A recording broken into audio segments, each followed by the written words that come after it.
I should be recording, hopefully.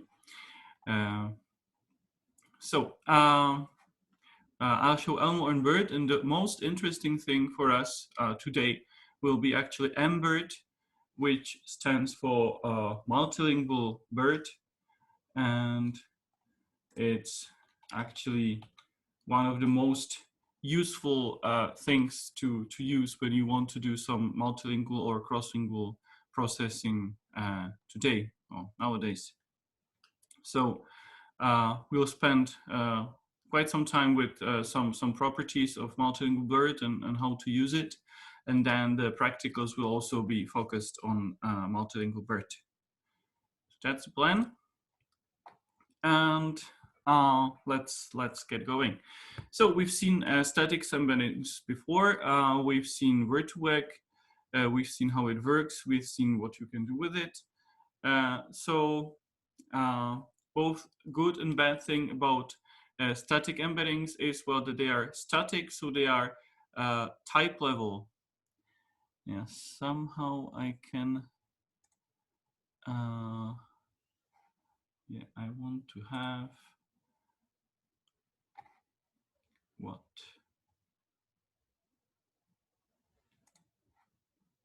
Yeah, yeah, I want to be able to show in the slide something. Okay, so they are type level, which means that for a given word, you have the same embedding in any context, which sometimes is not good, of course. So if you have a sentence like, I can train you to drink Coke, or I found a can of Coke on a train.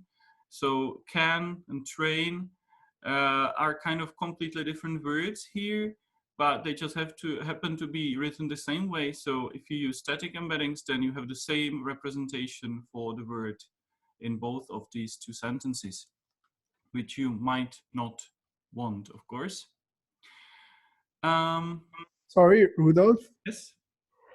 Despite having the same representation as a vector, does it take into account the different contexts which it appears in?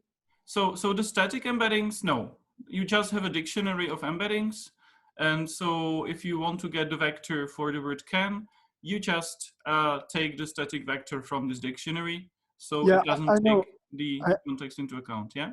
Yeah, I just mean, like, do the values of the vector which represents this word, like, do they take into account? I understand.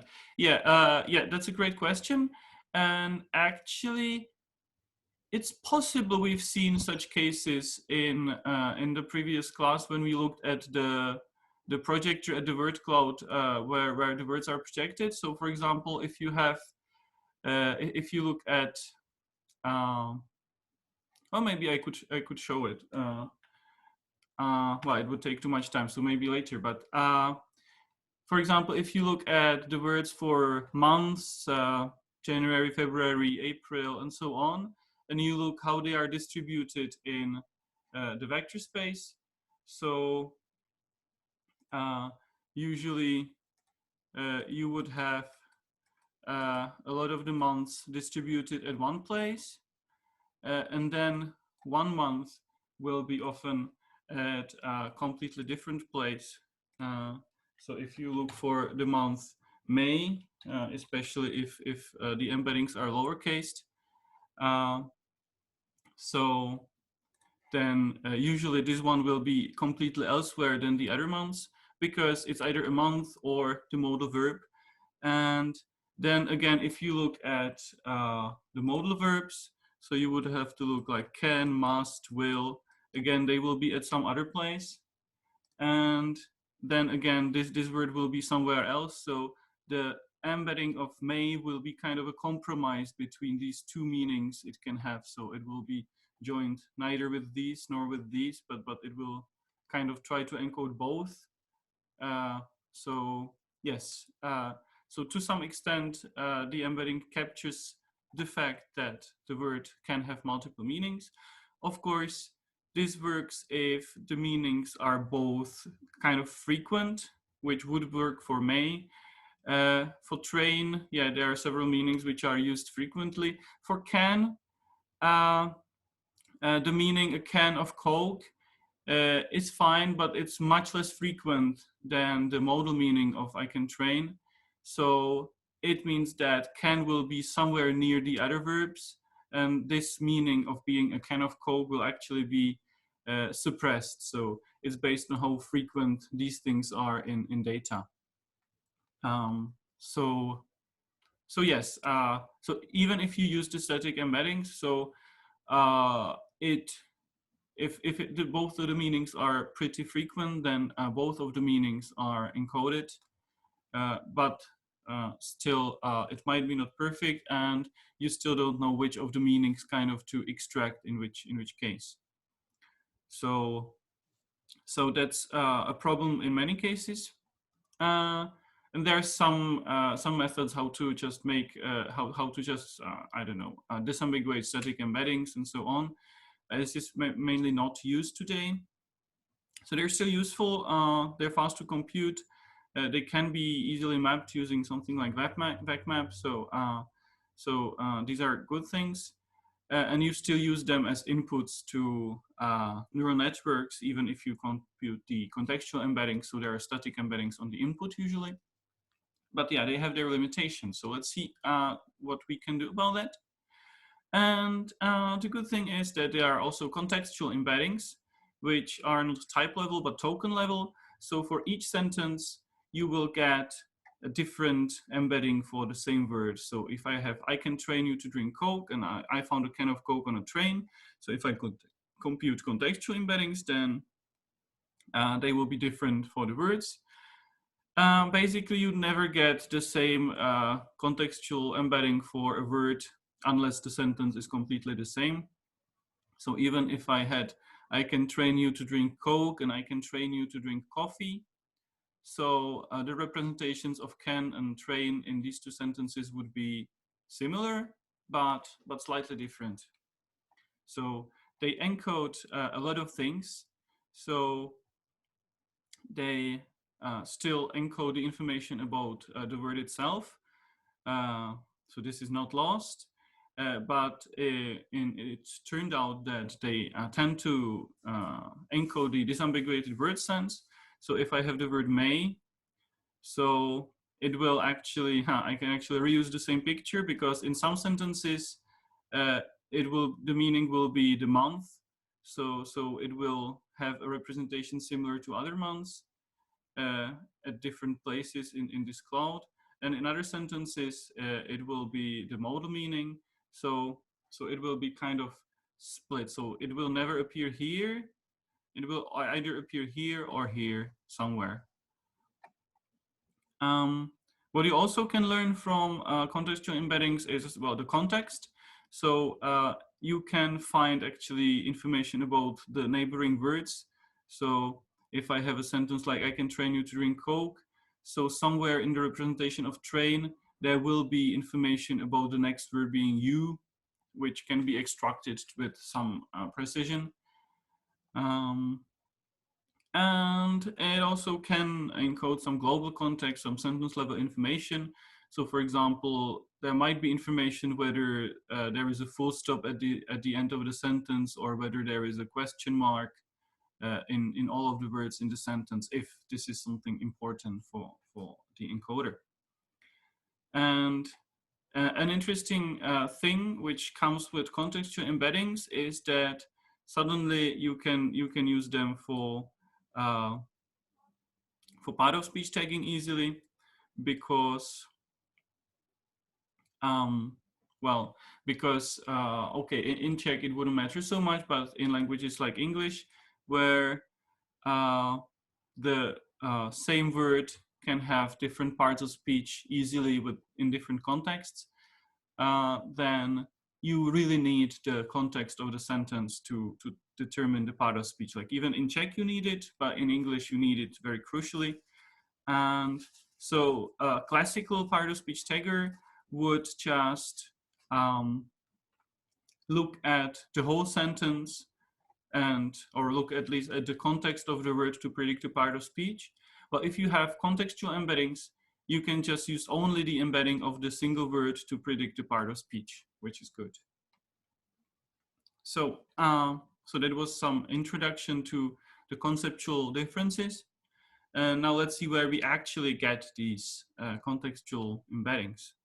If I figure out how to move with the slides, I have to get back to my mouse. Yeah. Okay. So kind of the first, let's say, there is still the annotations from the previous. I'm sorry, I have not much experience with using these annotations. So one of the first models used for contextual embeddings was ELMO. It's, well, sometimes still used today, but it's not the state of the art anymore. So I'll just quickly show the main idea. So you still have the words at the beginning. So this is a sentence. So these may be the words, I can train whatever Coke. And as I said at the beginning, there are still the static word embedding. So this is the static word embedding layer at the beginning. And then we need to add the context into the embeddings. So let's see what happens if I compute the contextual embedding for the word x2, so which might be can in this case. So you compute two vectors using LSTM recurrent networks. So, well, if you know, so then you understand. If not, it's not super important. So you have two vectors for the word. One vector is the forward vector, which already contains information about the preceding words. So you go from left to right, and you compute something for the first word, and then you compute something for the second word, but you already have information about the previous word. So this representation can contain information about words that precede X2. And then you do the same thing in the other direction. So you do backward pass. So you go from the end of the sentence and you compute something for the last word and then use it to compute something for the word before, and so on and so on. So when you compute the representation, the backward representation for X2, you can use information about all the words that come after it. And then you combine these two representations and you get something which is called a contextual embedding for X2. So here it's marked as Y2. And it somehow has information about the original word, but also information about its left context and also information about its right context. And yeah, so the model is actually pretty simple, but already reasonably powerful. So it can give you all these things that contextual embeddings can give you. So suddenly, for example, you can disambiguate the part of speech because for can, if there is a determiner before, like a can, so it's easy to see that, okay, if this is a and this is can, so this will probably be a noun, can. So even local context can do this for you, but here you at least theoretically can have global context. And you so this is a model you first need to pre-train. So you need some large plain text data to pre-train the parameters of the LSTM, of the softmax here, even the embeddings if you don't use some pre-trained static embeddings. So you pre-train these, and then for each sentence for which you need contextual embeddings, you need to run the sentence through the system to get the embedding. So it's not as simple as static embeddings, because for static embeddings, you just look into the dictionary. So we've done this, right? You have just a file with mapping which word has which embedding. For contextual, you cannot do it because it's different in each sentence. So you need to run your whole text through this to get the contextual embeddings. So this means it's significantly slower than static embeddings, but the good thing is that it can give you the context in the representations. So that was ELMO, just because, well, it's the first and well-known thing, and it's easy to explain how the context gets into the representations. And ELMO is still something you can pre-train like yourself. It takes some training because you need to process large data, but yeah, like we could train our own ELMO. It's not the case with the thing we'll be showing next because it's too computationally demanding, basically. But yeah, so currently the state-of-the-art representations of words and even sentences and other language structures are from Transformer, which is well, we can say it's an improvement over recurrent networks. So again, you have some input words, and again, for each word, we will get some output representation. The difference is that it doesn't go really left to right or right to left, but it goes everywhere at the same time. So, for example, to compute the representation of the second word, so you can see that, well, the second word comes in and goes through, but to get the representation here, it just combines information about all the other words. And what's hard to show here, but what happens actually is that it uses the attention mechanism, which was already used in machine translation. So the network decides which neighboring words to use. Well, it's a distribution, so it decides how much each of the neighboring words will contribute to the final representation. And it turns out that this is even better than using the recurrent networks. In the recurrent networks, they still tend to encode rather local context because in something like ELMO, the information about the last word has to pass through all the other words to get to the first word, and it usually gets lost. In BERT, in Transformer, the information just goes directly. So even from the last word to the first word, there is just one link. So if the network decides that for the contextual representation of the first word, it needs information about the last word, well, it can just give a high weight to this link, and it's there. So so it's more powerful in this way. It's also theoretically faster because it can do this in parallel. But then again, it has to do a lot of work, and you usually have multiple these layers. So you do this maybe 16 times. So 16 times you remix the words together to get the final representation. So this is just very briefly what Transformer does. So this is called self-attention because it's like attention, but the words just look at themselves or their representations from the previous layer. And then again, this will be used again in another layer and another layer. And in the end, you get some word representations. So Transformer is not only for word representation, it's just a general architecture. But here we're interested in the fact that it can be used to get contextual word embeddings. So here is a different image showing, well, the same thing.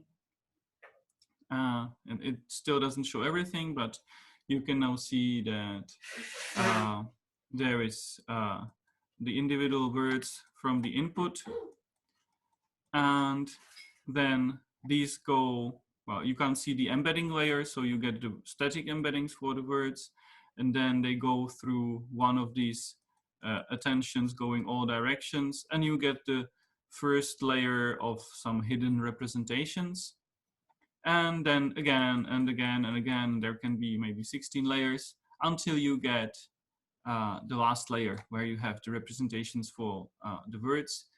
And sometimes people just use the last layer, and we will be doing that today. but sometimes people say that it's better to actually look at all the hidden representations you have for the word, because you can see then that the lower layers, they encode things related to morphology maybe.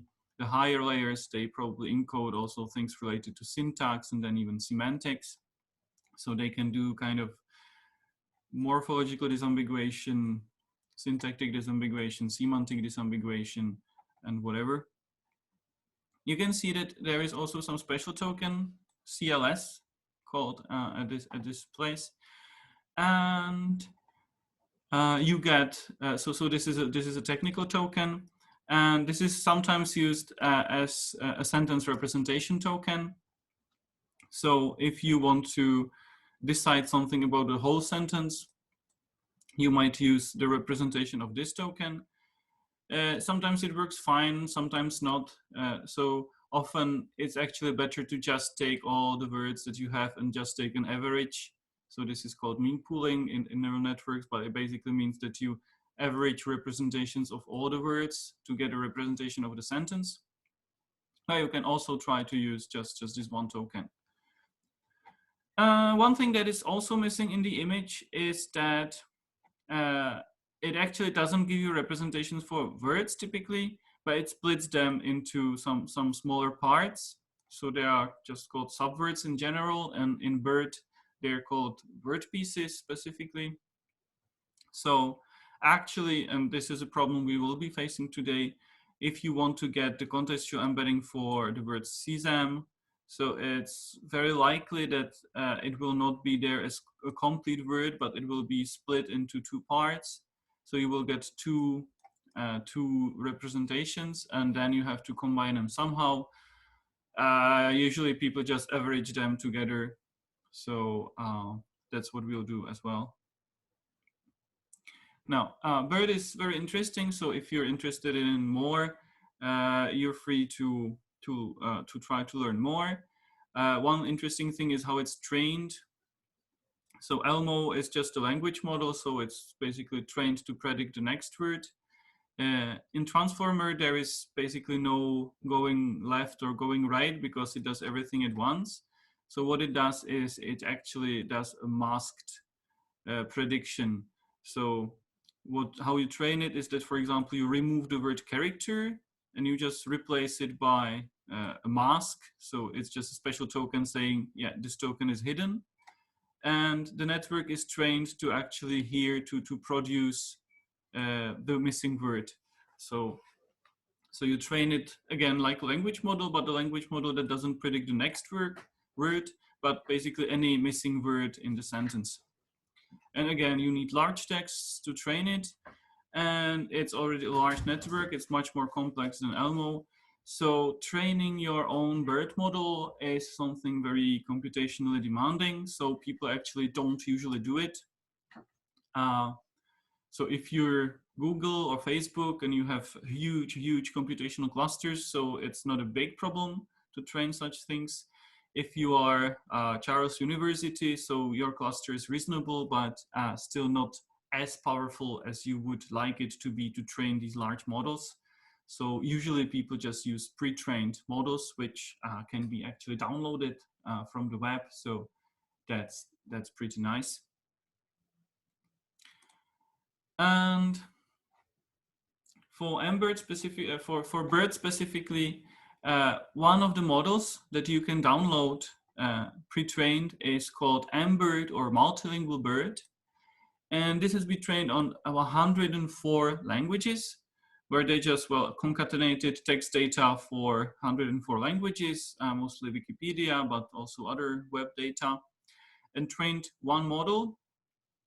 So the model can take in words in any of the 104 languages, and it will produce some contextual embeddings for the words. So that's pretty cool, because otherwise we don't actually have a BERT model trained for Czech language, because, well, it's just computationally demanding. So, well, actually, I don't know. I don't know about anybody having a BERT model for Czech. Maybe somebody trained it, but like our computational cluster is usually busy with other stuff, so I expect not. And So you can just download the model and use it, and you can use it monolingually. So if you need a Czech BERT because you want to do Czech part of speech tagging, so well, you can just download MBERT and use it only for Czech, and that's fine. So the fact that it's multilingual, well, you don't have to use the fact. Even if you just use it for one language, it works fine. And the good thing is that actually people have shown that the multilingual properties themselves are interesting, that it tends to encode well, interesting stuff. Let's move to the next slide. So at the beginning, I actually listed 3 papers that work with multilingual BERT. So this is the first paper by, I think it's the Google people. It's called How Multilingual is Multilingual BERT, and there they tried to see what it can do. So there is no reason. Well, okay, there are reasons. There is. It's not directly clear that it should be multilingual in the sense that some people would expect. So the way it's trained is that there is, well, a shared vocabulary. So all texts are split into the same word pieces, and so the static embeddings on the input are kind of shared for all the languages. But you just concatenate the text in the languages and train it on them. So it's not trained cross-lingually or bilingually. So this is a difference from the static bilingual word embeddings that you worked with for the last assignment. Because in the static bilingual word embeddings, you typically use a bilingual dictionary to map the embeddings between the 2 languages.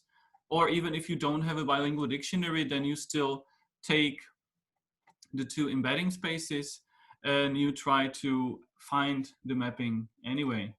So here it's this thing where you have some things and you try to find the corresponding parts in the 2 spaces, and somewhere you have to shift the spaces a bit, but in the end you actually try to get to this bilingual dictionary. In multilingual BERT, it's not trained this way. So you just have text in one language, text in other language, text in other language, and it's trained independently. So just the network is shared, but the inputs and outputs are not shared or not mapped or anyway. So, well, some of the data which are used for training are parallel data, but the model doesn't know, so it just randomly sees one or the other. So the surprise and the good thing is that actually, even though there is no explicit mapping, then the contextual embeddings are actually highly multilingual. And what this means? Well, it means that actually they often turn out to be more cross-lingual than e.g. VACMAP that we used.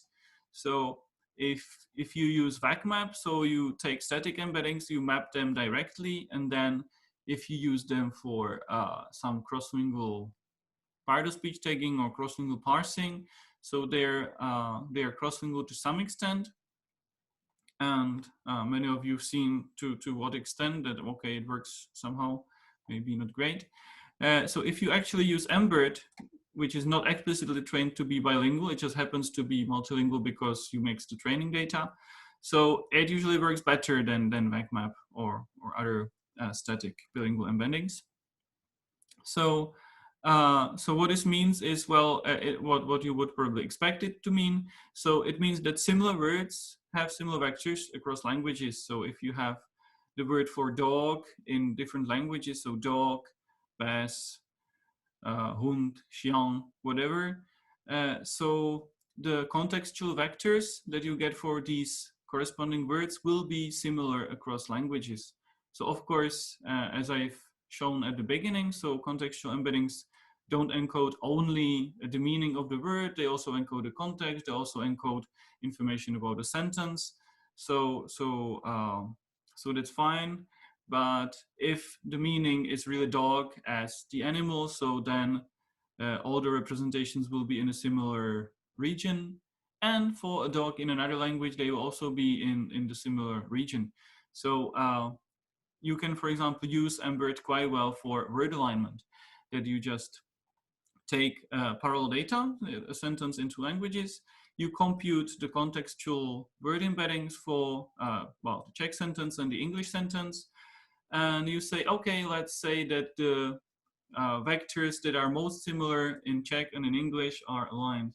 So I would have some Czech sentence, some English sentence. I would compute the contextual vectors in this sentence. And then typically you measure cosine similarity. So I would like to know, okay, which is this word aligned to? So let's measure the cosine similarity to every other vector in the other sentence. And we maybe realize that, okay, this vector is the most similar. Okay, this is getting terrible.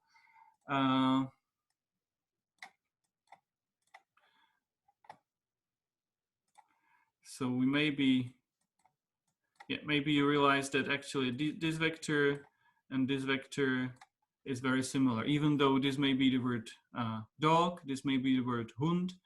And the static embeddings can be very different because, well, it's different text. But the contextual embeddings tend to be very similar. So that's something, well, surprising, but great.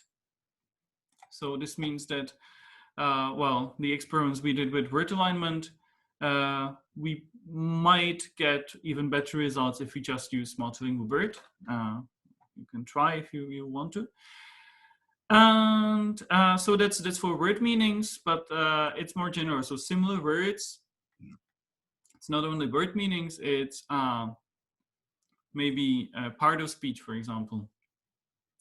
So I've said before that you can nicely use contextual embeddings to predict part of speech of words because, well, it encodes kind of disambiguated information about the word as it is used. So we can kind of think of it as the contextual embedding containing information about a part of speech of the word. And, well, this is, again, similar across languages. So if you train a tagger on contextual representations for one language, then and if it's multilingual contextual representations like MBERT, then you can use it for cross-lingual part of speech tagging, which is actually exactly what we will do in the practicals. So that's something great. Yeah, again, I have these drawings and I need to clear them somehow. Yeah, this is it. Now, there is a further paper which says how language neutral is multilingual BERT, and this is a paper that we did here at UFAL with Indra Lubovitsky. And we did some further analysis of the contextual embeddings, and we actually found that the embeddings have two parts. So they encode the language identity. So they're very multilingual, but still you can predict which is the source language. Actually, it gives you state-of-the-art language identification. So it's usually slightly better than the LangID tool that we showed at the beginning of the course. But it depends on the data, but yeah, it can be better. Definitely, it's very good. So the language identity is actually encoded. But still, there is also the language neutral information. And what we actually found is that you can even separate these two components. So if you take all the sentences in let's say, I don't know, Serbian, and you average the representations of all the words in all the Serbian sentences, the contextual representation, so then you get something called language centroid. And this image shows a t-SNE plot of the representations of the language. So they somehow tend to represent the properties of the language. So if you average all German sentences, all Swedish sentences, or Icelandic sentences, so the average vector is similar for these Germanic languages. For Slavic languages, again, they are similar but different to these German ones. So That's something pretty interesting. So again, this goes to the first homework assignment probably, where you should measure the similarity of languages. So now again, Multilingual BERT brings something that we could use for that. So we could just run the texts in the languages through MBERT, average all the words in all the sentences in the language, and then just measure cosine distance of the languages. Pretty cool. And even more, so this part gives you the language centroid, so the language identification. And then you can just subtract it from the word representations, and you get something which is more language neutral than the previous thing. So if you have a sentence, you compute the contextual embedding for this word, and then you also have the average embedding for all words in that language. So you can kind of split this into two parts. You subtract the part that is the language embedding, and you get a contextual embedding, which, well, it still does encode the language, but very weakly at the moment. So it's more cross-lingual, it gives you better word alignment, whatever you're trying to do with it. So that's great news, right? So there is this tool called MBERT, which can do a lot of stuff for you. And so obviously we're not the first to notice that, and to note that this would be great for doing some multilingual parsing. So this is work, as cited in the beginning, this is work by a student of Milan Straka, Dan Kondratyuk, who actually got some, this was his master thesis, and he actually got some Dean's Award for this master thesis because it's pretty cool. But it's pretty simple. So the idea is, okay, so when we have this MBERT, which can represent languages so multilingually, so we can just probably train only one model, which does parsing, also part of speech tagging for all languages in UD. And at the moment he did this, there were 75 languages in UD. So what he did was actually pretty simple. So he would just concatenate all the training data for all the languages in UD, and he would process each sentence by multilingual BERT. So he would get these contextual representations, and then on top of the contextual representations, he would train individual classifiers. So there will be one classifier that classifies part of speech. So you would take, well, all the 75 languages, so it means all the more than 100 tree banks, I guess, at this time. And just for each word, you would try to train a classifier to predict, yeah, that's a noun, independent of the language. And actually, you can see that Dan used all the layers of the BERT transformer, so not just the last one, but all of them. And he did something called layer attention, where the model itself decides in which layer of the transformer model it wants to look. And again, this is soft, so it can combine multiple layers.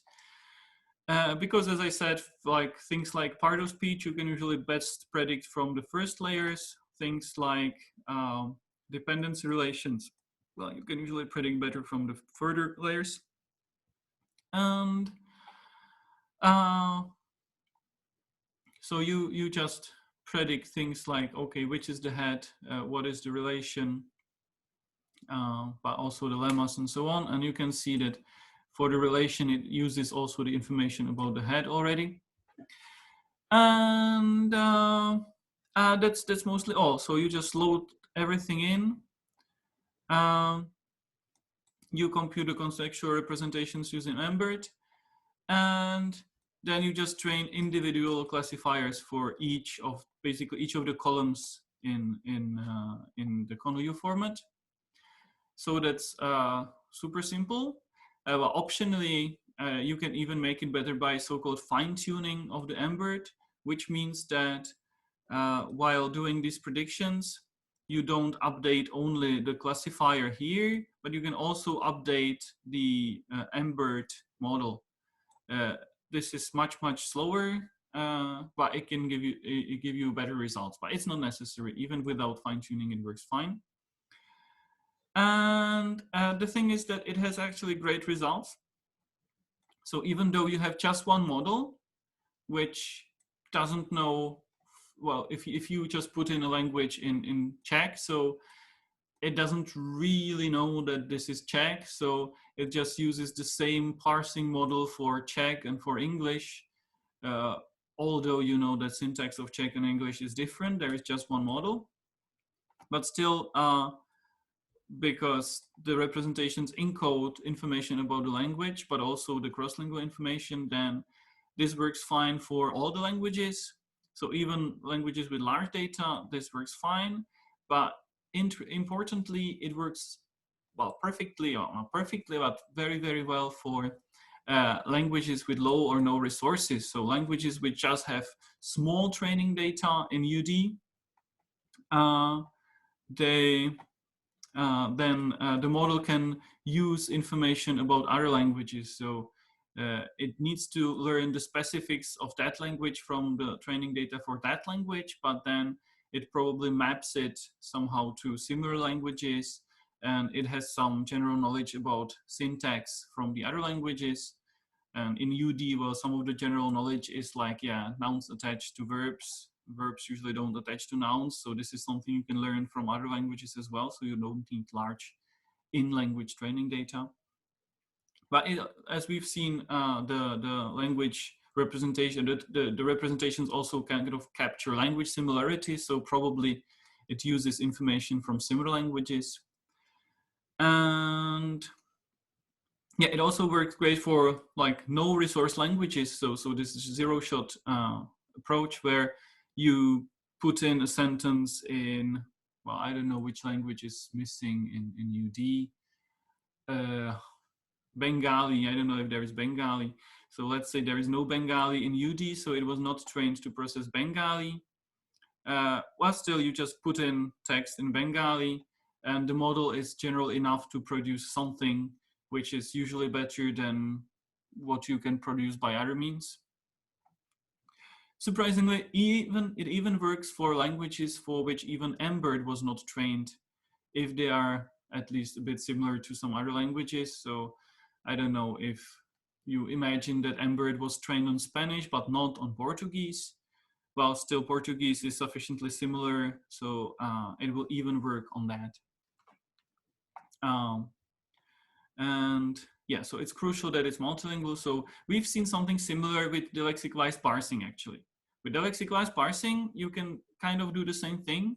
Here, instead of these contextual representations, you have just the universal part of speech, which again is something multilingual. So for each language, you get the universal part of speech labels, and then you can train just one model for all the languages to do the lexicalized parsing for you.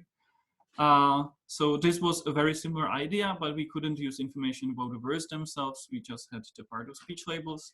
So here it's like the lexicalized parsing on steroids, because we have these contextual representations which are multilingual, are to some extent language independent, but also encode information about the word meanings and so on. And it's also better than the static embeddings because you don't have to do the mapping. MBERT somehow seems to be naturally multilingual. You have that for all languages, whereas here you usually have some bilingual mapping, and it's harder to do it multilingually for many languages. And it's still static, so it's harder to predict anything. So if you have static embeddings and you want to do part of speech tagging or parsing, you still have to look at the neighboring words. But here in this model, you just look at the representation for this one word. So to know that optimizer will be a noun, well, you could guess it from the suffix. but to know that it will be a subject, well, optimizer could be easily a subject or an object. So the typical model would look at the next word to see, well, there is after it, so it's probably a subject. But here you don't have to do it because you have contextual representations. So the representation for the optimizer word even contains information about the next word. So you already know that it's in the subject position already from the embedding. So, well, makes everything much simpler. So that was the lecture part. So we've looked at contextual word embeddings and looked at why they are good. So that they can encode context, so they can be used for disambiguation of meaning. They can also encode things like part of speech already. We've looked at two specific models, ELMO and BERT, which are probably the most famous one. And then we spend a lot of time with MBERT, Multilingual BERT, which gives you naturally multilingual contextual embeddings, which are usually better than the static embeddings even. It's pretty easy to use, which I will be showing now in the practicals. And you can easily get strong systems which are multilingual or cross-lingual using that. So that was the lecture part. So if there are questions for the lecture part, now feel free to ask.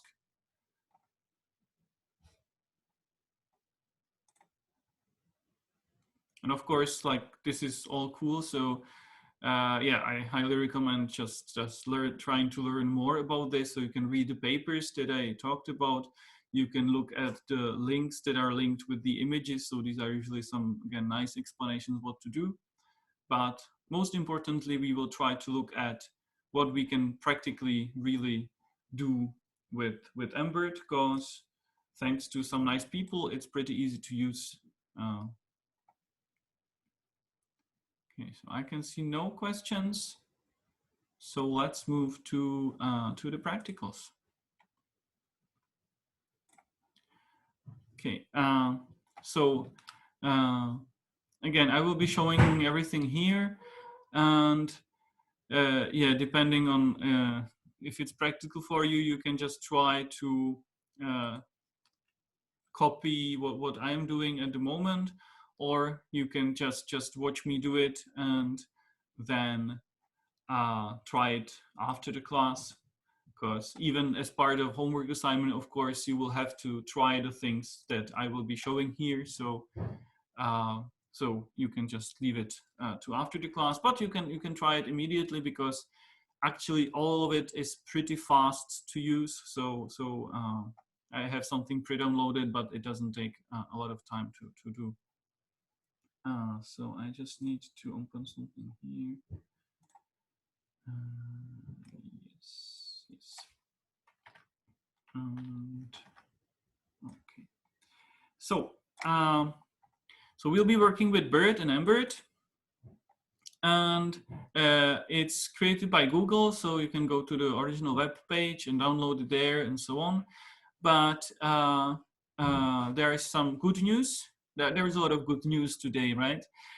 So another good news is that there is a community called Hugging Face, which have a great logo of this friendly hugging face. And what they do is that they basically make neural NLP easy to do for people.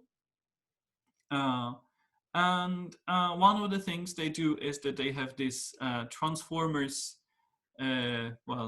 project, which does several things.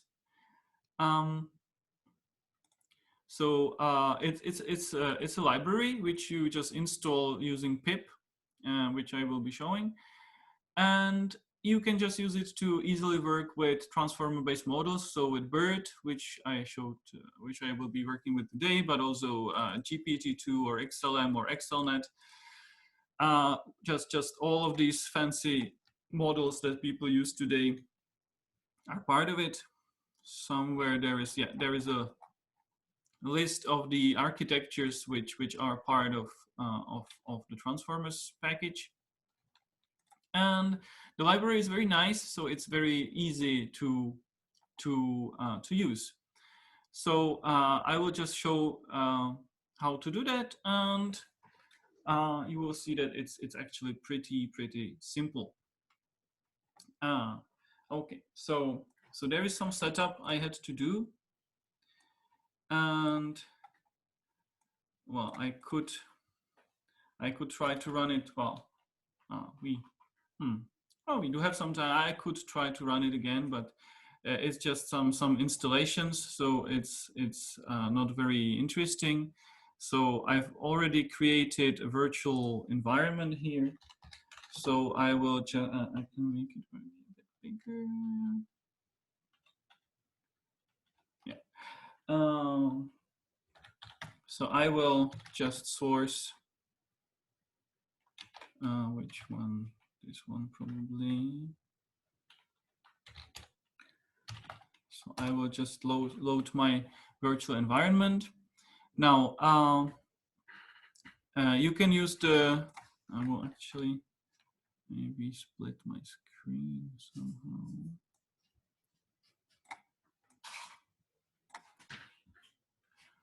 You can actually use transformers library either with TensorFlow or Torch. So if you already do some neural stuff and you use either TensorFlow or Torch, so you can just use whichever you prefer. If you've never done neural stuff with TensorFlow or Torch, then it doesn't really matter because we won't need much from it. So you just need to install something. So here I installed Torch because it's nice to use. So I would just copy paste this thing here, but I already have it installed, so I maybe shouldn't have done this. And then you just install the library which is called transformers, and you're done, and you can use it. So let's try it. I will try to do it interactively in IPython. Let's see if this works. So I would import Torch. Hopefully I didn't break anything now. And then I would also import two things from the transformers library. And I said I will be working with BERT, so I will just import something called BERT model to work with BERT, and BERT tokenizer, because as I said, you need to actually split the words into some subwords. So there is another module to do that. And once you have this, you need to load the model, of course. So I will show what it takes. So okay, so I just load BERT tokenizer. You can also use it to train your own models, but as I said, the good thing is that BERT comes with pre-trained models.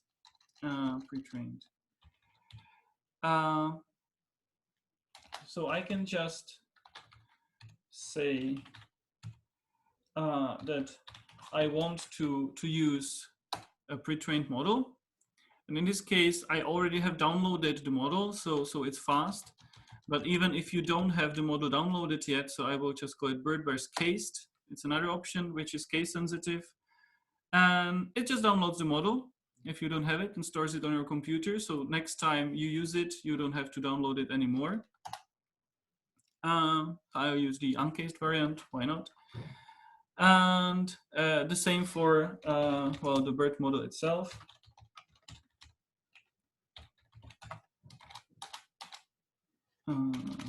Pre-trained.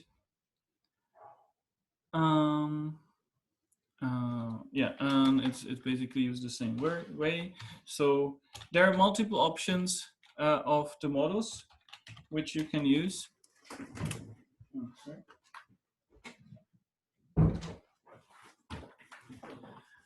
So I'll start with BERT base. What did I do?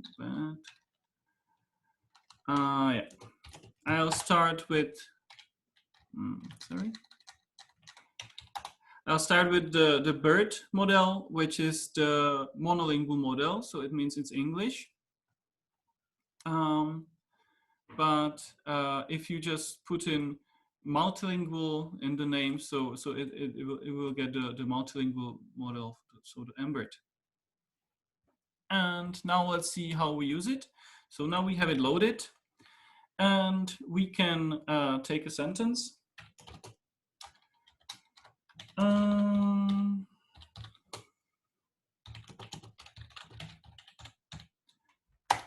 And as I said, we need to tokenize it for the model. Well, tokenization just never goes away.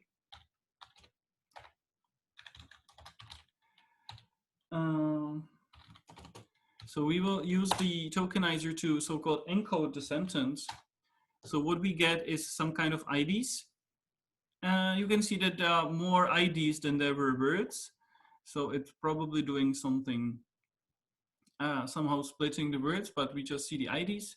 But we can look what this really means. We can convert IDs to tokens. And we can see that what it actually did is that it split the sentence, well, into words usually, like nice and mammal are words, but rare words like platypus, they are not encoded as the whole word, but they are split into multiple parts. So I want to do this thing. Sorry.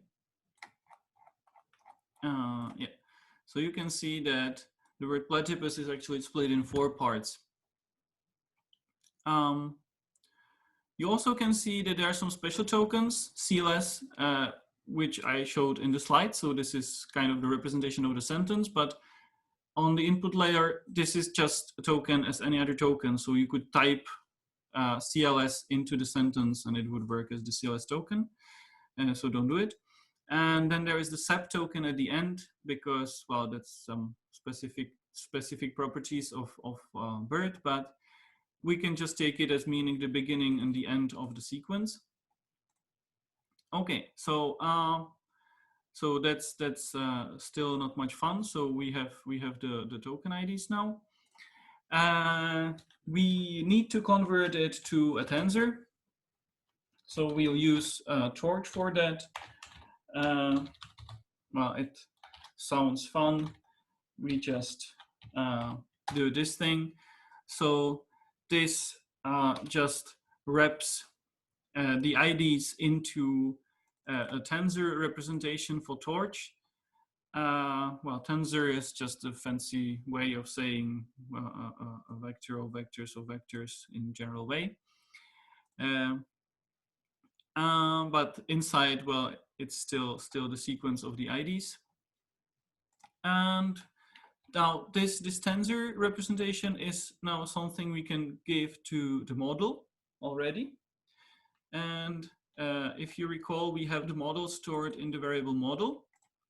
And if we want to use it, so we just say model and give it the tensor. And you get some crazy output. So let's just store it. Now the output has 2 components. And we'll just use the first component, which is the final layer of BERT. So the contextual embeddings, as I showed in the slides. And it can take multiple input sentences. Well, this is why actually I put in here a list of IDs. So there could be multiple sentences in the list. There is just one. So it means there is just one sentence. So we can just go into the first sentence, which will be, well, the sentence. And now this already, as I can show, has some 12 lists, which happens to be the contextual representations for the IDs that we have. So it means that, well, this one is the contextual embedding for the CLS token. Let's just see the first 4 for for dimensions of the vector. And now this one is the first word really of the sentence. So this is the contextual vector for the first and I don't know the ID of the second I would like to see how different it is. Okay, so 0, 1, 2, 3, 4, 5, 6, 7.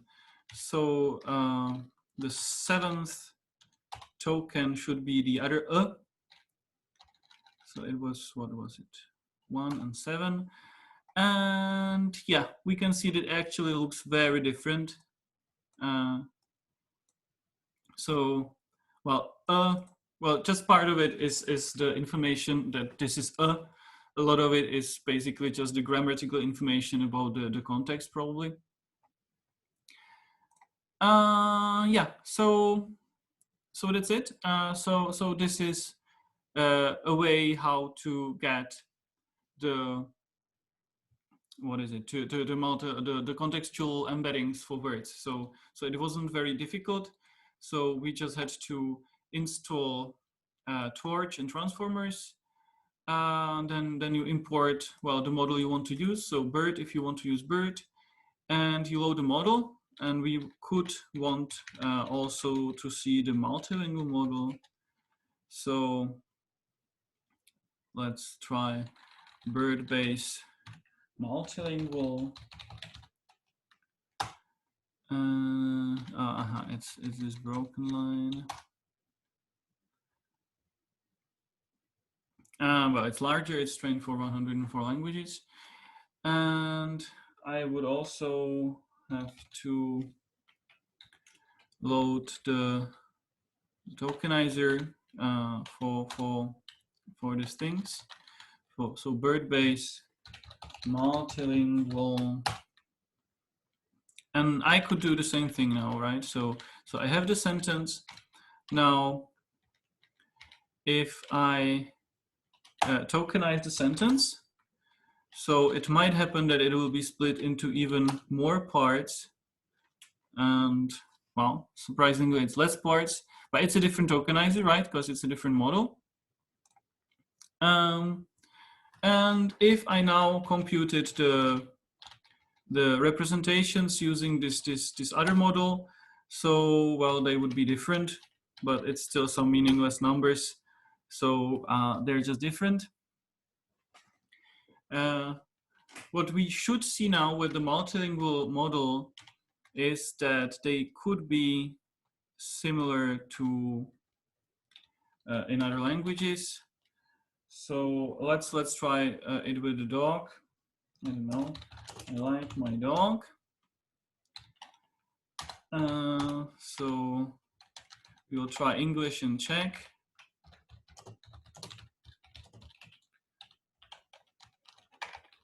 And now let's try to use the model. And I also need the torch tensor for that.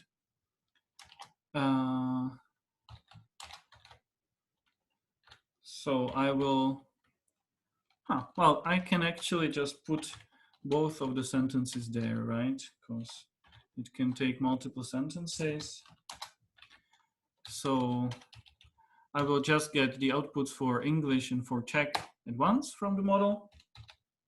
And now, this is to get the last layer. This is to get the English sentence. And I don't know actually IDs English and IDs Czech. Yeah, I need to know actually which IDs are which words, right? Convert IDs to tokens for English and converts IDs to Czech. Okay, so in English, the dog is the 0, 1, 2, 3, 4th token. In Czech, 0, 1, 2, 3, 4th token. Okay, it's the 4th token in both of the languages. That's very nice.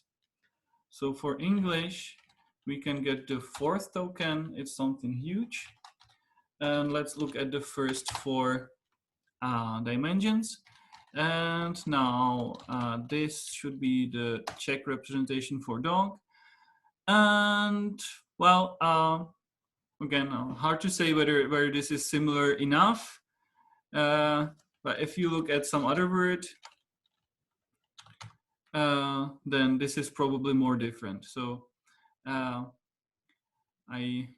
we could just measure the cosine similarity, right? But I don't know how to do that fast. I didn't prepare measuring cosine similarity, but probably if we measured the similarity of the word for dog and the word pass, the cosine similarity should be high. So these vectors should be pretty similar. So that was a showcase that it's very easy to use, actually, surprisingly even. So even though it's very advanced in a sense, you basically just install it and load it and use it. And the only real problem you have to face is, well, the tokenization, because for frequent words, the tokenization will be fine. It will tokenize it into individual words. For infrequent words, like the one with the platypus, well, it will be split. And if you want to do something like part-of-speech tagging, well, you have to reconstruct the original token somehow and do some mapping. But still, works fine. So, so right now, I'll get to what actually is the homework assignment. And because this is just everything I wanted to show about how to use MBERT, well, very simply. So any idea you have already how to use it, what these multilingual representations would be good for? Well, it's super easy to get them. And unsurprisingly, we will again try to do well, this time cross-lingual part-of-speech tagging with BERT, with multilingual BERT to be specific.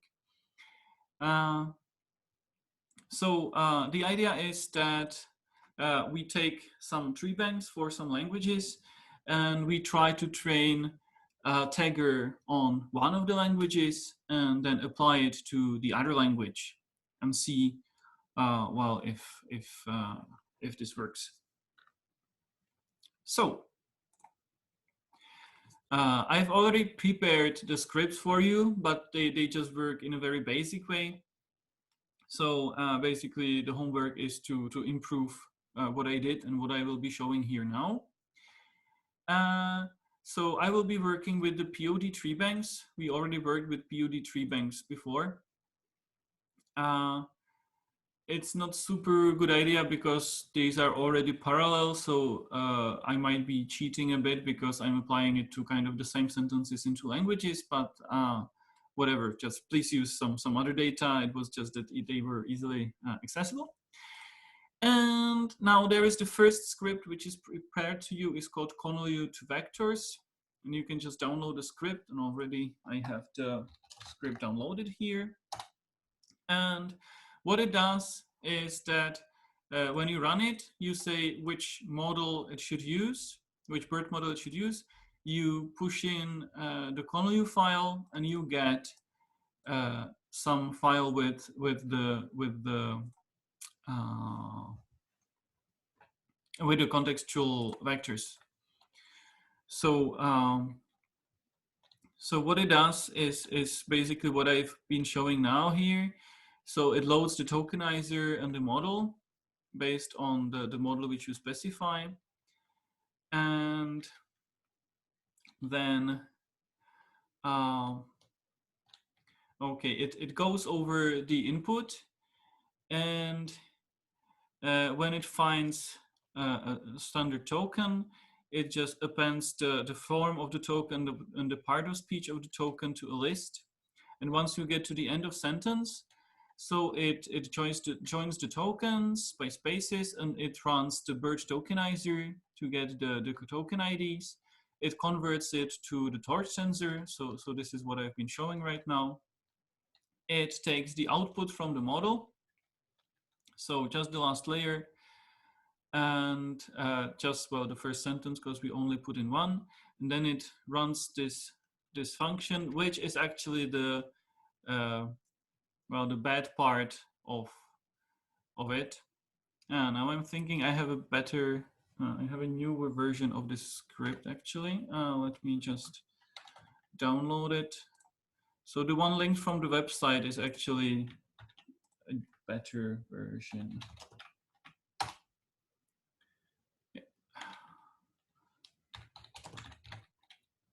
It does the same thing, but there are more comments.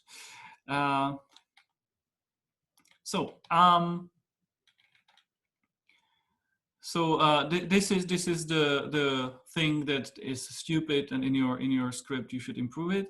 The problem is that we want to get so for the words we have part of speech labels from the convo data, and we also want to get BERT contextual embeddings for the words, but we actually get BERT contextual embeddings for the subwords, so for these smaller parts.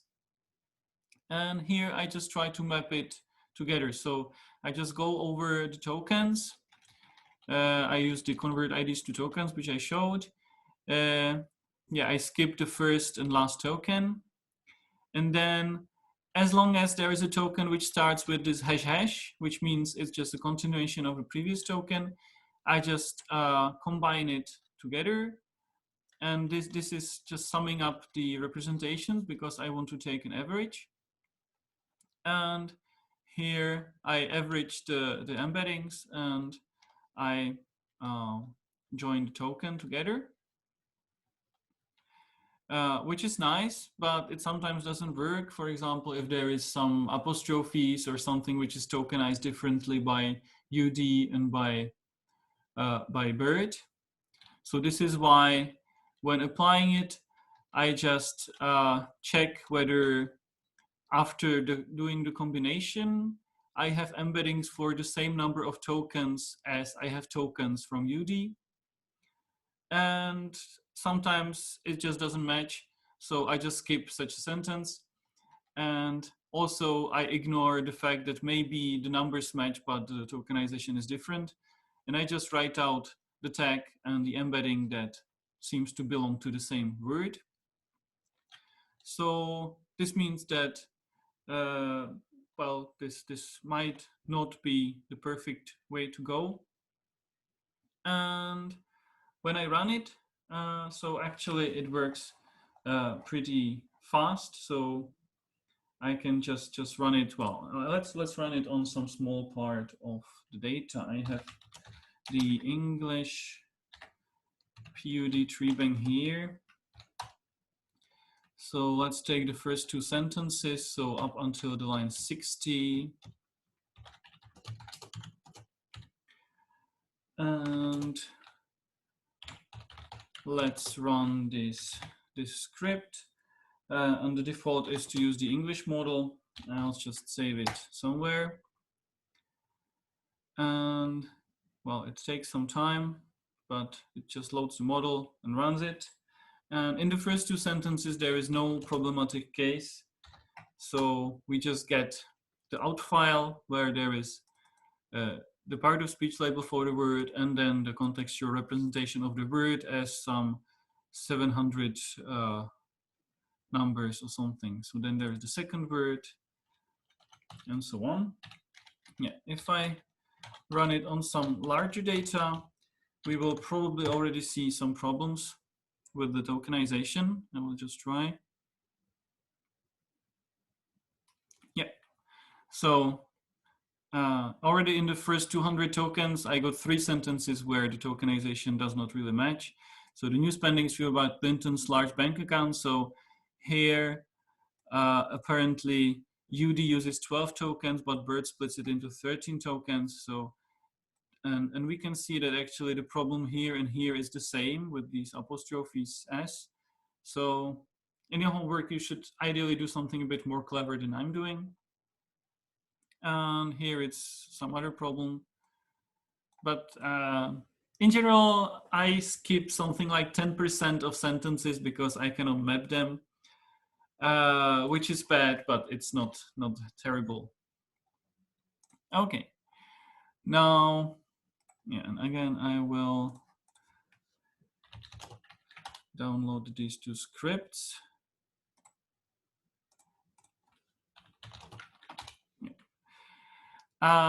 So anyway, even if not perfect, then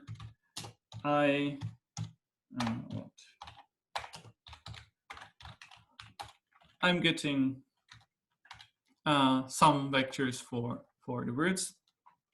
So I get a file where there is always the part of speech and then the representation of the word, the contextual embedding of the word from BERT. And now what I want to do is train a tagger. Now, as I said, without contextual embeddings, training a tagger means you need to somehow go over the whole sentence and train a tagger that takes the context into account. With contextual embeddings, well, you suddenly don't really need to do it. You can just train a simple classifier which takes the embedding and predicts the part of speech. So I prepared a simple script which uses scikit-learn and multi-layer perceptron classifier. So even if you don't understand it, it doesn't matter. You can just use it. This script is fine. Like the one that takes the embeddings from BERT, it needs some fixing. This training script, you can just use it as it's shown here. So you just run the script.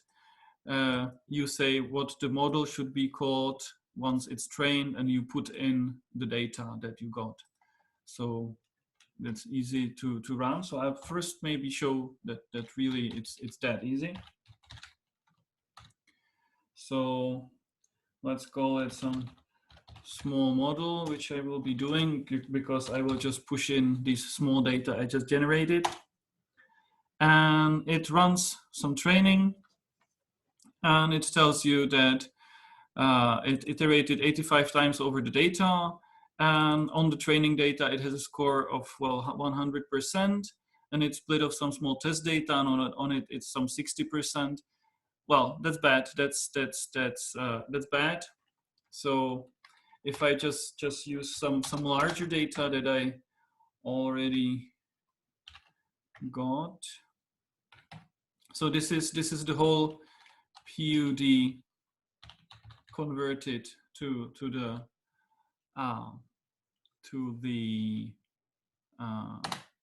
contextual embeddings.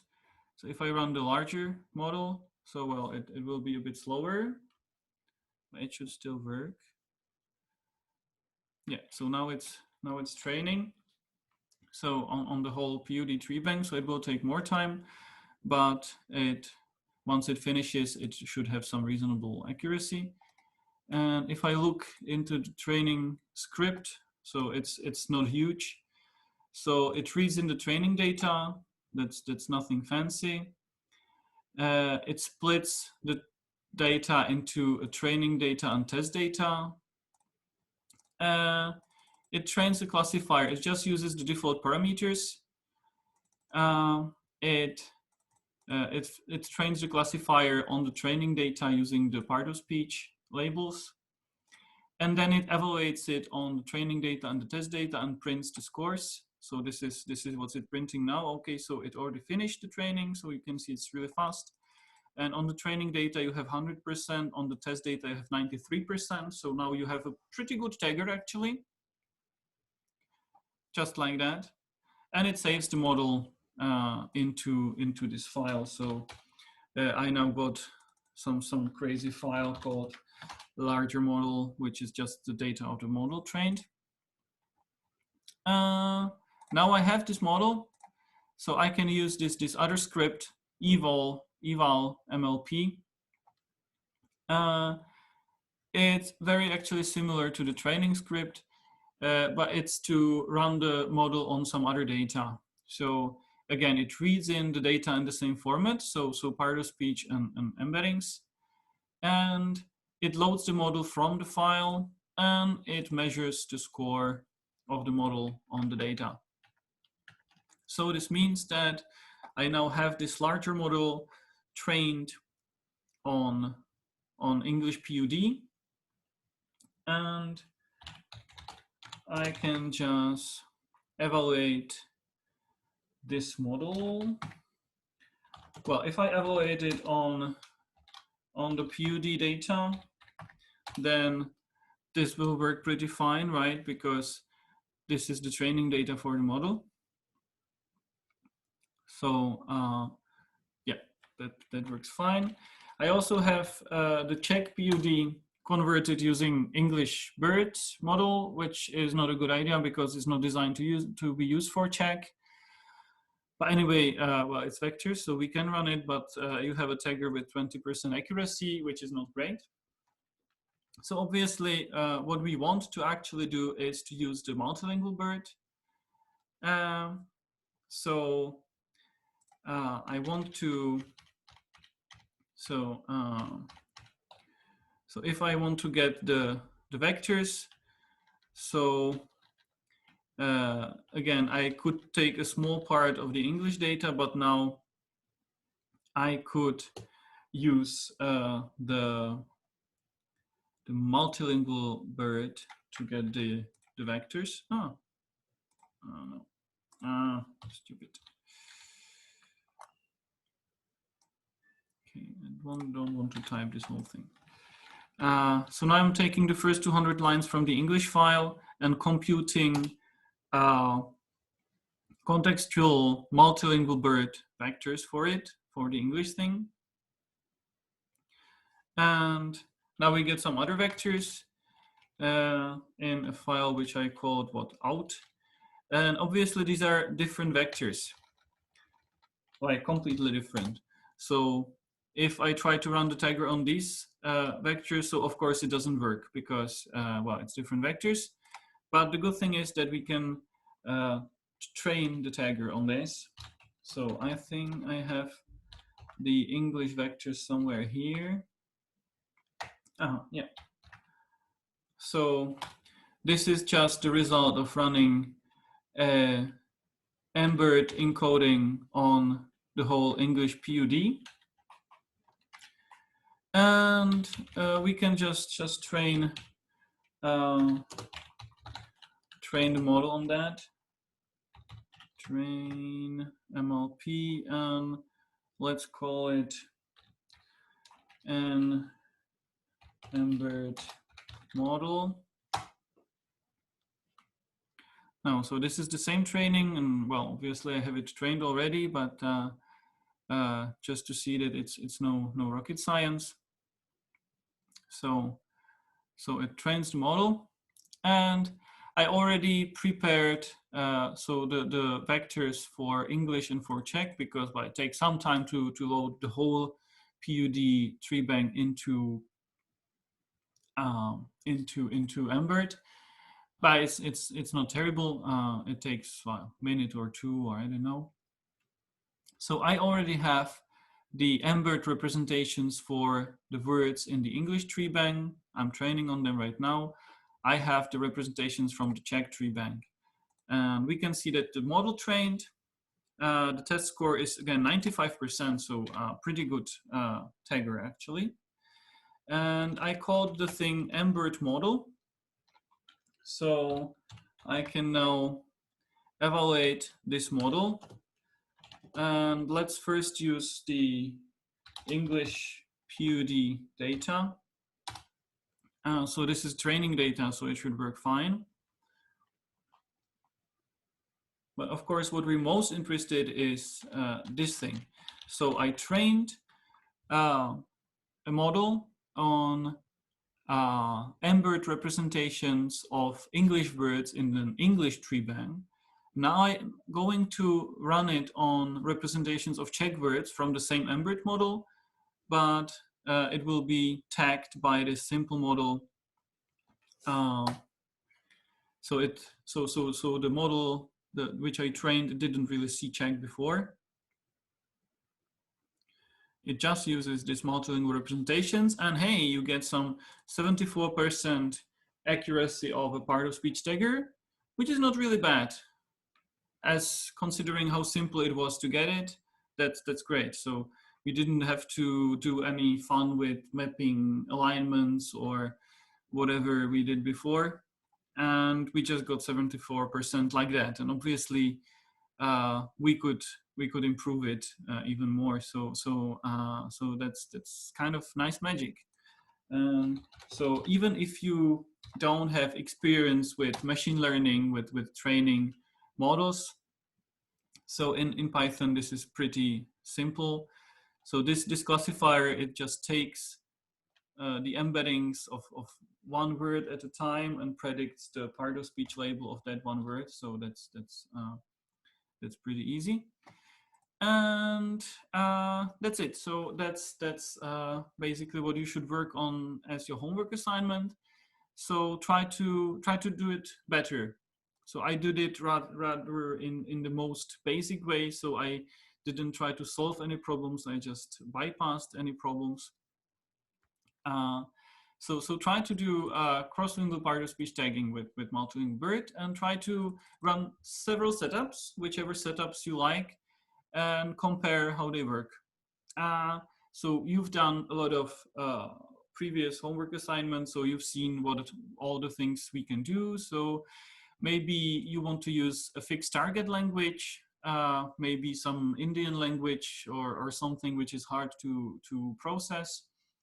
To see if we can process it, and maybe you can try different source languages for training. So here I just trained on English and applied it to Czech, but MBERT supports 104 languages, so there are many languages that you can use for training. You can combine multiple source languages, which is what Dan Kondratyuk did, and worked great.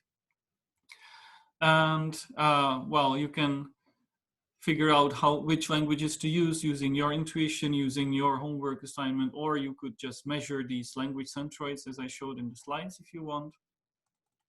Of course, you can use the same source language and try various target languages. Generally, still it works that if you use similar source and target languages for this transfer, it works better. But if you just concatenate a lot of source languages, it also works great, it seems. You should actually try to do something about the tokenization, but you don't have to. I didn't do it, so you don't have to either. But it's kind of stupid. So I didn't have enough time to actually research if there is some easy way to bypass this problem. Maybe there is some trick. I don't know. Yeah, if you did the VecMap homework assignment, you can try to compare using MBERT and using VecMap. So probably using VecMap to do part of speech tagging, using MBERT to do part of speech tagging cross-lingually. And well, the expectation is that MBERT should work better, but this depends on the language, on the data, on the setup. So it's worth comparing. And if you understand machine learning at least a bit, so you can also play with, well, the classifier here, because I just used the defaults and didn't play with it at all. So this is probably an easy way to improve the scores. We can easily see that it's probably overtraining because the training score is 100%. So there can be done something. And if you, yeah, I ran all this just on my CPU. In my laptop, so it's not very computationally demanding actually. Well, with larger data it's a bit more, but still it's fine. If you have access to GPUs, then you can try even larger stuff. You can even try fine-tuning MBERT if you want, but that's probably not a good idea for this assignment because it will run for 1 week maybe. So this is rather not part of the homework assignment, I would say, but it's a good idea if you are serious about doing something in this sense. So that's for the practicals. So I basically showed you that it's very easy to install these tools for contextual embeddings. They're pretty easy to use. You just load them. It downloads the model automatically. You need to be careful about the tokenization. And it makes it harder to map the representations to the original tokens, but otherwise it's pretty simple to use. You can train a pretty good part of speech tagger just like that, just using the contextual embeddings. So maybe as this is the last class from me, there will be one class next week by Ondřej Bojar, and I will be just listening. So let me just conclude based on today's class, but also reflecting on what we did in the previous classes. So it seems a bit like we spent the semester doing stuff which in the end you don't really have to do, because you can just use MBERT and it will magically do everything. And well, that's true to some extent. It does a lot of stuff very easily, which otherwise takes some work to do.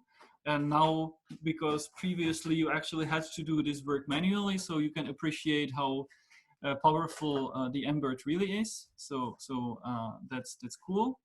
So my recommendation is that probably in most cases where you need to do something multilingual or cross-lingual, you probably should use MBERT or other multilingual model. This usually makes it easy and makes the results good. But still, like, many of the problems are still there, so it doesn't magically solve all the problems. And this is one of the reasons why it still makes sense to start simple, to do everything yourself, and then gradually get to the tools that do it instead of you. So there's still the alphabets. It still maps the tokens to some IDs. So if you get a language with a really weird alphabet, which MBERT was not trained on, it won't work. It will just give you some unknown token for everything. If the script in the language is weird, you still have to be careful about the alphabet and maybe do some transliteration. There is trouble with tokenization, as I've been saying. In natural language processing, like, tokenization is probably still the biggest problem. So even if you have really, really clever tools, so most of the time you just busy yourself with tokenization problems. So here again, there are some new challenges because it splits it into these subwords. So yeah, that's still a hard problem. Then, like, we used a lot the concept of some languages being similar to each other. And this is now probably even more important. Like, if you want to train on a few languages and apply it to some other languages, so if you have a good concept of which languages are similar, then this works. But again, it's true to say that some approaches that we showed are probably outdated in the way we showed them. So, like, the lexicalized parsing, yeah, today, if I really wanted to do some multilingual parsing, so I probably wouldn't use the lexicalized parsing. I would use MBERT, because you need the same amount of data, but you get lexicalized parsing and contextual parsing, and it's all simpler. So so that's probably one of the concepts that are kind of historical today, but it's still a useful concept elsewhere. So for example, if you do dialogue systems, so there the lexicalization is an approach that's used. So to really sum up, so we tried in the course, we tried to show you both ideas that are kind of general and transferable to other problems, but as well as some specific practical stuff. So we really tried to combine these, and we hope that we managed to do that. So we showed some individual tools, some methods, but they change fast. So you should know how to use MBERT, because that's what you would use today. But in 5 years, probably there will be something else and you would need to learn something new. So it's still useful to learn MBERT, because nowadays, yeah, use it. But you just need to be prepared that you will need to keep learning. And the thing that you learned to use MBERT, in 10 years, maybe this will be useless, but it's useful today. And then there are the kind of general ideas and approaches. So how to approach a different problem, what you can do, which ideas help you get to the point. So this should be transferable skills. So even if you use new tools, so you can have the old thinking and know, okay, so I need to know how to map two languages to each other, and I just have a new tool that does this better, but it's still the same goal that you're solving. So this should be more general, and even in the future, you should be able to apply such skills with new tools and new methods. And then one thing we also captured was kind of the properties of language, and these stay. So the new tools don't change the old languages. So like languages still have tokenization, and tokenization is still problematic. The properties of languages which we saw in walls, so these are just language properties which work for the languages independent of the tool that you use. So if two languages, one of the languages writes left to right and the other writes right to left, so that's a language property which you have to deal with somehow. Okay, so so that's basically all from me. So next week it will be André Boyard, and this will be the end of the class of the course. So I hope you enjoyed it, and I hope you will still enjoy next week's lecture on well, multilingual machine translation. And yeah, try to finish the homework assignments. I will try to finish correcting the homework assignments, which I haven't done yet. But yeah, most of you are fine anyway, so you shouldn't have problem completing the course, I guess. And then, yeah, we're always happy to get feedback. So if you have feedback for the course, just, yeah, feel free to send us an email. Probably that's best, because we can archive it for next year, and we can improve the course for next year students. Yeah, there is also the faculty questionnaire thing in SIS. So once the exam period starts, they should open this inquiry, or how it's called, where you can rate the courses and write some comments for the courses. So please do. We are happy to read it. We are happy to learn what you liked, what you didn't like. So if you want to do it anonymously, so you can do it in SIS, where you can choose to remain anonymous. If you don't care about being anonymous, so you can just send us an email, ideally to both me and Dan, so that we know what the situation was. And otherwise, yeah, please do the last homework assignment if you have time for that, and just let me know, of course, if you have any questions or problems or anything. And otherwise, that's for today.